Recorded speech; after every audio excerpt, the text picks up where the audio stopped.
Assalamualaikum. Rata-rata hari ni orang bercakap pasal masalah air, terutama sekali kepada rakyat negeri Kelantan. Hari ni saya berada di Masjid Kampung Bantal, Hulu Tembeling.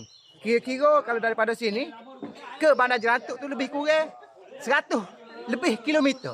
Tetapi hakikatnya di negeri Pahang ni, walaupun jauh dengan pusat bandar, tetapi pengurusan air Pahang ni, paip ni, tak ada masalah. Rakyat di sini masih lagi menggunakan bekalan air yang disediakan oleh kerajaan. Mari sini saya tunjuk. Ni bukti kepada rakyat Kelantan, ni bukti.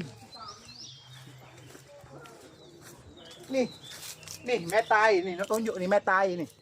100 lebih kilometer ni daripada bandar, tetapi hakikatnya masih lagi kerajaan negeri berusaha untuk nak menyediakan bekalan air bersih untuk rakyat. Ni boleh tengok ni, ada tangki di masjid. Di Kelantan, walaupun tak sampai 10 km, tetapi hakikatnya saluran paip air pun masih lagi belum buat. Kalau kita tengok ni, kawan nak bagi tahu kepada rakyat-rakyat Kelantan. Jangan dengar sangat sahabat-sahabat Jangan dengar sangat cakap budak tu. Kaki bodek kuat. Bodek kuat. Di Kampung Gusar ni dengan jalan tak ada. Itu sahabat-sahabat dia bagi tahu tu di Kampung Bantal. Memang saya percaya di Kampung Bantal tu memang ada logi. Sahabat-sahabat pergi pula Kampung Kolosat. Di Kampung Kolosat langsung tak ada bekalan air yang bersih. Di Kampung Kolosat, Kampung Pagi tak ada bekalan air bersih. Semua pakai air bukit. Sahabat-sahabat. Di Kampung Bantal ada bekalan air bersih. Sebab dekat situ pusat di antara 5 buah kampung. Dekat Kampung Bantal pusat.